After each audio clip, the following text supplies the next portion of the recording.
Il y a environ 100 000 ans, dans la vallée du Rhône, le monde est hostile.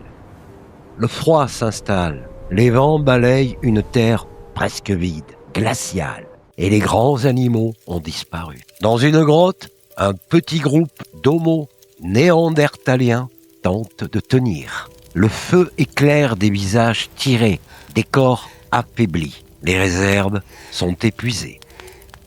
La faim est devenue une présence constante. Et dans ce silence, une évidence s'impose. Personne ne viendra. Alors une question surgit, presque malgré soi. Quand tout s'effondre, quand la faim devient plus forte que les règles, qu'est-ce qui reste de l'humain?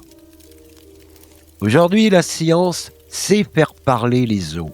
À Moula-Guercy, en Ardèche, des restes vieux d'environ 100 000 ans racontent une histoire sans ambiguïté. Les os portent des stries fines laissées par des outils en pierre. Ils ont été fracturés alors qu'ils étaient encore frais pour en extraire la moelle. Certains ont été exposés au feu.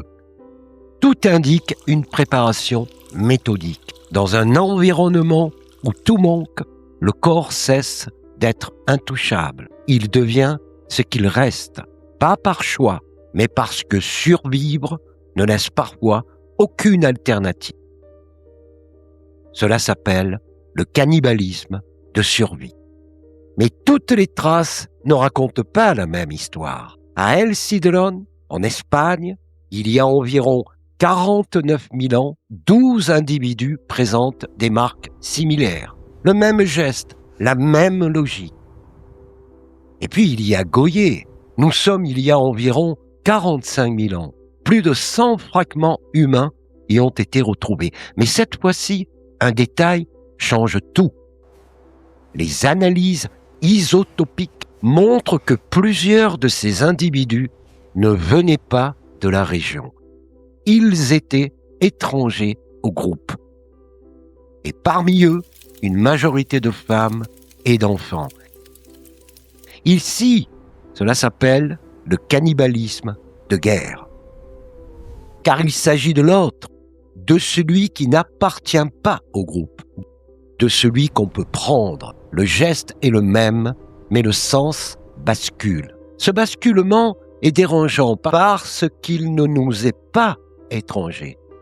Des dizaines de milliers d'années plus tard, Homo sapiens se retrouve face aux mêmes limites. À Gush Cave, en Angleterre, il y a environ 14 700 ans, les corps sont découpés, consommés, mais certains crânes vont plus loin. Ils sont façonnés, transformés, comme si, au-delà du geste, quelque chose apparaissait. Une intention, un début de signification. C'est le cannibalisme rituel. Et nous, hommes modernes, souvenons-nous du radeau de la Méduse, consommation de viande humaine après seulement 2 jours de naufrage. Le Donner Party bloqué dans les neiges des montagnes américaines en 1846. Au cours du siège de Leningrad pendant la Seconde Guerre mondiale. En 72 lors du crash des Andes.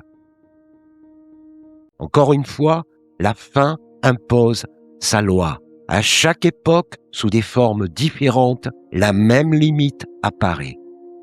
Et pourtant, réduire Néandertal à ces gestes serait une grave erreur, car ces groupes vivaient aussi autrement.